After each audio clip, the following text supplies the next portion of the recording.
Hello friends, welcome back to my channel Passion for Literature.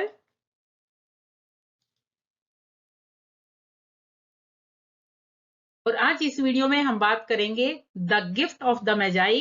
एक short story है, बहुत ही famous short stories है जो ओ हेनरी की है। इसकी समरी आज हम डिटेल में करेंगे, तो स्टार्ट करते हैं। सबसे पहले ओ हेनरी के बारे में हम जान लेते हैं। ओ हेनरी का जो रियल नेम है वो है विलियम सिडनी पोर्टर, और ये बोर्न हुए थे सितंबर 11 1862 में बोर्न हुए थे, और उनकी डेथ हुई थी जून 5 1910 में। और इनको जाना जाता है, अपने इनके पेन नेम से जाना जाता है, ओ हेनरी। ये बेसिकली एक अमेरिकन राइटर थे, और ये अपनी शॉर्ट स्टोरीज के लिए जाने जाते हैं। बहुत ही ज्यादा शॉर्ट स्टोरीज इन्होंने राइट की है।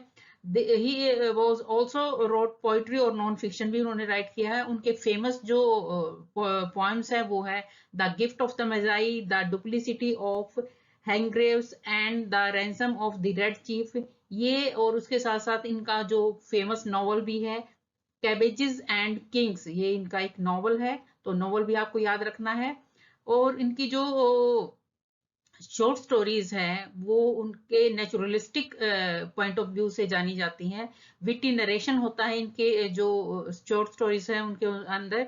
और उनकी जो एंडिंग होती है वो बहुत ही ज्यादा सरप्राइजिंग होती है, जो इनकी एंडिंग्स होती है जो इनकी शॉर्ट स्टोरीज की है। इनकी जो फेमस पोइट्री कलेक्शन है उसके बारे में हम जान लेते हैं। इनका मोस्ट इंपॉर्टेंट पोइट्री कलेक्शन है द ट्रिम्ड लैम्प, जो कि पब्लिश हुआ था 1907 में। हार्ट ऑफ द वेस्ट 1907 में पब्लिश हुआ था ये भी। The gentle grafter 1908, roads of destiny 1909। और इनकी जो शॉर्ट स्टोरी है द गिफ्ट ऑफ मजाई वो सबसे पहले पब्लिश हुई थी द न्यूयॉर्क संडे वर्ल्ड के अंदर, और जो टाइटल था इसका, जो टाइटल था गिफ्ट ऑफ द मजाई। और ये जो है पब्लिश हुई थी दिसंबर 10 1905 के अंदर सबसे पहले पब्लिश हुई थी ये। उसके बाद ये बुक फॉर्म में पब्लिश हुई थी। ओ हेनरी के कलेक्शन का, इनका कलेक्शन का नाम था द 4 मिलियंस। इस कलेक्शन के अंदर ये पब्लिश हुई थी। तो ये छोटी छोटी डिटेल्स जो है वो आपको याद रखनी है, क्योंकि यूजीसी नेट इन्हीं जो बिल्कुल माइनर पॉइंट्स है उन्हीं से रिलेटेड क्वेश्चंस आपसे पूछ सकता है।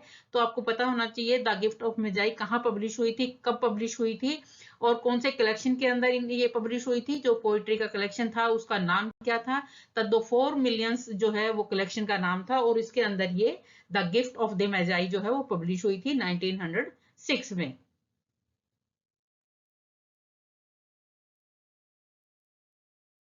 अब अगर इसकी समरी की हम बात करें तो ये समरी जो है वो हमें बताती है कि ट्रू लव क्या है, सेक्रीफाइसेस क्या है, और मीनिंग जो है, जो गिविंग है, गिविंग का मीनिंग क्या है, ट्रू मीनिंग क्या है, वो सारा का सारा इस शॉर्ट स्टोरी के थ्रू हमें बताया गया है। बहुत ही हार्ट टचिंग शॉर्ट स्टोरीज है ये, शॉर्ट स्टोरी है। ये स्टोरी जो सेटिंग है इसकी अर्ली 20th सेंचुरी की सेटिंग है, और इसके अंदर जो स्टोरी है वो एक यंग मैरिड कपल की स्टोरी है, जिम और डेला डिलिंगम की स्टोरी है। डेला जो है एक डेला और जिम जो है यंग मैरिड कपल हैं, और वो एक दूसरे से बहुत ज्यादा प्यार करते हैं। पर ट्रेजेडी ये है कि वो बहुत ज्यादा गरीब हैं। क्रिसमस की शाम है, और दोनों के दोनों कोशिश करते हैं कि क्रिसमस पे एक दूसरे को गिफ्ट दें, कोई स्पेशल गिफ्ट दें जो कि वो याद रखें। और वो सीक्रेटली ही दोनों प्लान करते हैं एक दूसरे को गिफ्ट देने के लिए। हालांकि उनके पास जो फाइनेंशियल स्ट्रगल है उनकी बहुत ज्यादा है। एक छोटा सा घर है उनका, उसके अंदर जो मेन जरूरी चीजें होती हैं वो भी नहीं होती है, यहाँ तक कि उनके घर के अंदर एक डोरबेल भी नहीं है। और उसके साथ साथ इनके घर में एक मिरर भी नहीं है जहां पे वो अपने आप को देख सकें। यानी मिरर की जगह पे जो घर की विंडो है उसके अंदर ही ये अपनी रिफ्लेक्शन देखते हैं। और दोनों के पास ही जो वैल्यूएबल चीज है वो है, डेला के पास जो है उसकी जो प्रीशियस थिंग है वो है उसके लॉन्ग ब्यूटीफुल हेयर। यानी डेला के जो हेयर है बहुत ही ज्यादा सुंदर है। और दूसरी बात, जो जो जिम है, जिम के पास उसकी एक वॉच है, गोल्ड की वॉच है, जो कि उसके फादर ने उसको दी थी, यानी जो उसके पेरेंट्स से उसको मिली थी और उसके पेरेंट्स को उनके पेरेंट्स से मिली थी।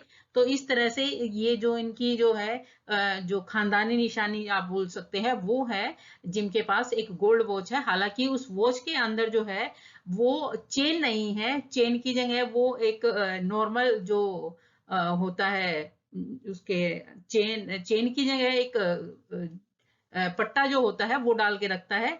तो ये दोनों के पास वैल्यूएबल चीजें हैं दोनों के पास। तो दोनों के दोनों ही सीक्रेटली डिसाइड करते हैं कि एक दूसरे को बहुत ही ज्यादा वैल्यूएबल और स्पेशल गिफ्ट देंगे। तो उसके लिए क्या होता है, डेला जो है हमेशा काफी टाइम से कोशिश थोड़ा थोड़ा घर खर्च के अलावा जो पैसा बचता था उसको जोड़ती रहती है, और क्रिसमस ईव से पहले जो है वो देखती है, क्रिसमस से पहले वाले दिन, कि उसके पास कितना पैसा इकट्ठा हुआ है कि वो जिम के लिए गिफ्ट खरीद सके।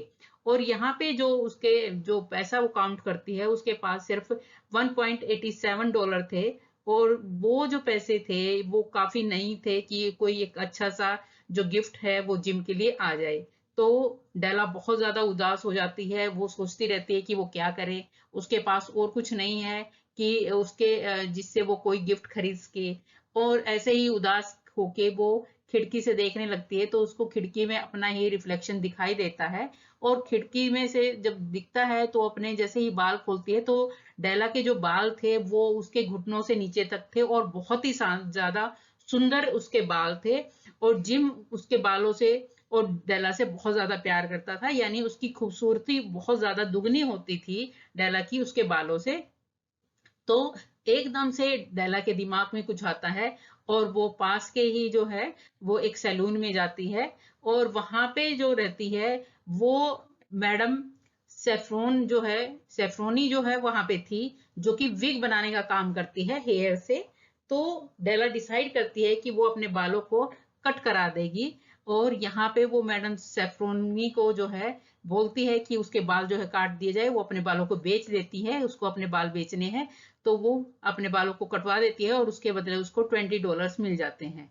उसके बाद वो जाती है एक शॉप पे और देखती है कि जिम के पास जो घड़ी है उसके लिए वो चेन खरीदने का डिसाइड करती है। और कई शॉप्स पे जाने के बाद फाइनली वो एक प्लेटिनम की बहुत ही सुंदर चेन खरीदती है जिम को दे देने के लिए एज ए क्रिसमस गिफ्ट। इसी के साथ साथ दूसरी तरफ जिम भी बहुत ज्यादा कोशिश कर रहा था कि वो डेला के लिए क्या गिफ्ट ले। वो इस साइड जिम को नहीं पता कि डेला उसके लिए क्या खरीद रही है, क्या उसको गिफ्ट देने वाली है। उस साइड डेला को नहीं पता कि जिम क्या खरीद रहा है। तो दोनों एक दूसरे से अनजान थे, लेकिन जिम को ध्यान था कि एक बार एक शॉप में गए थे तो वहां पे डेला जो है एक बहुत ही एक कॉम देखती है, वहां पे एक्सपेंसिव कॉम देखती है और उसको छोड़ देती है। तो कहीं ना कहीं जिम के माइंड में था, वो उसी शॉप पे जाता है और वो जो एक्सपेंसिव कॉम था वो डेला के लिए खरीद लेता है शॉप से। जब जिम घर वापस आता है तो डेला पहले से ही घर पे थी और वो अपने छोटे जो कटे हुए बाल है वो दिखाती है। सबसे पहले तो देखते ही जिम बहुत ही ज्यादा शॉक हो जाता है, क्योंकि उसने कभी इमेजिन नहीं किया था कि डेला जो है अपने बालों को कट करा लेगी। उसके बाद जो है वो अब उसके बाल छोटे हो गए थे और वो इतनी ज्यादा ब्यूटीफुल नहीं लग रही थी। लेकिन फिर भी जो है जिम उसको कंसोल करता है, समझाता है कि कोई नहीं, फिर बड़े हो जाएंगे। और उसको जो उसका गिफ्ट था, उसका जो क्रिसमस गिफ्ट था, उसका जो एक्सपेंसिव कॉम था वो उसको देता है। और उसके बाद रिवील करता है कि यहाँ पे डेला बताती है कि उसने बाल अपने इसलिए कट कर आए हैं कि उसने अपने बालों को कट करा के बेच दिया है, और उसने जिम के लिए एक चेन खरीदी है, गोल्ड चेन खरीदी है। उसके बाद जिम बताता है कि लेकिन जो घड़ी थी जिसके लिए वो चेन लेके आई है, उसने तो वो घड़ी बेच दी इस कॉम को खरीदने के लिए। तो स्टोरी जो है कंक्लूड होती है, यहाँ पे ये दिखाई जाती है कि सेक्रीफाइसेस जो है वो कितना इंपॉर्टेंट है लव के अंदर। और यहाँ पे दोनों के दोनों जो गिफ्ट थे, हालांकि इनका अब इस टाइम पे कोई भी यूज नहीं था, दोनों जो भी गिफ्ट एक दूसरे को देते हैं वो यूजलेस हो जाते हैं, लेकिन यहाँ पे दिखाया गया है लव, दिखाया गया है सेल्फलेसनेस, दिखाई गई है कि कैसे एक दूसरे के लिए जो लव है वो मैटर करता है, जो आर्टिफिशियल चीज है, जो मटेरियलिस्टिक चीज है, वो किसी भी जो है मैरिज के अंदर या ट्रू लव के अंदर मैटर नहीं करती। ऑन ओ हेनरी ने यहाँ पे कंपेयर किया है मेजाई का जो गिफ्ट था उसके साथ, और ये कहता है कि बेबी जीसस के लिए जो गिफ्ट लेके आए थे उससे भी ज्यादा इंपॉर्टेंट गिफ्ट ये थे जो जिम और डेला एक दूसरे के लिए लेके आए थे, और इनके थ्रू जो है इनका लव और सेक्रीफाइसेस दिखाया गया है, और ये दिखाया गया है कि ये सबसे वाइजेस्ट थे एक दूसरे के लिए गिफ्ट सेलेक्ट करने के अंदर।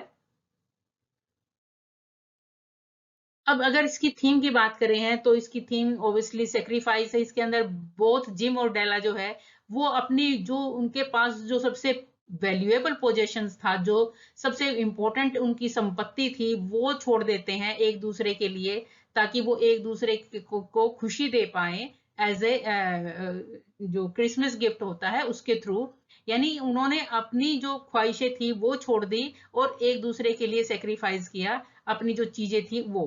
उसके साथ साथ लव तो मोस्ट इंपॉर्टेंट इसके अंदर थीम है। स्टोरी में हाईलाइट किया गया है कि डीप लव और कमिटमेंट जो है जिम और डेला एक दूसरे के लिए कैसे दिखाते हैं, और उनके लिए जो मेटेरियलिस्टिक चीजें हैं वो लेस इंपॉर्टेंट है, बजाय कि फीलिंग और शेयरिंग जो है वो ज्यादा इंपॉर्टेंट है। उसके बाद आयरनी इसके अंदर दिखाई गई है कि इसके अंदर दिखाई गई है जो सिचुएशन की आयरनी है वो दिखाई गई है स्टोरी के अंदर, कि जो दोनों के दोनों है वो अपनी चीजों को सेक्रीफाइस करते हैं, और एम्फेसाइज किया गया है थीम के अंदर कि लव और जो सेक्रीफाइस होते हैं वो किसी भी रिलेशन के लिए सबसे ज्यादा इंपॉर्टेंट है।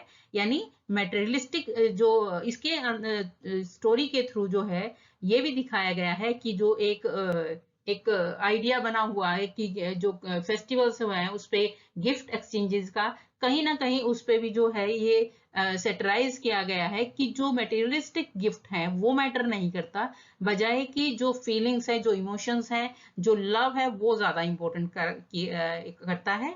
तो द गिफ्ट ऑफ मेजाई जो है वो टाइमलेस स्टोरी है, और ये हमें बताती है जो वैल्यू है लव का और सेल्फनेस का, और इसके लिए इसको जो है एक बहुत ही ज्यादा इंपॉर्टेंट क्लासिक वर्क जो है इसको बना देती है। तो ये इसकी समरी थी, इसकी थीम थी। तो आई होप स्टूडेंट ये वीडियो आपके लिए काफी हेल्पफुल रहेगा। Please do like, share and subscribe my channel passion for literature. Thank you.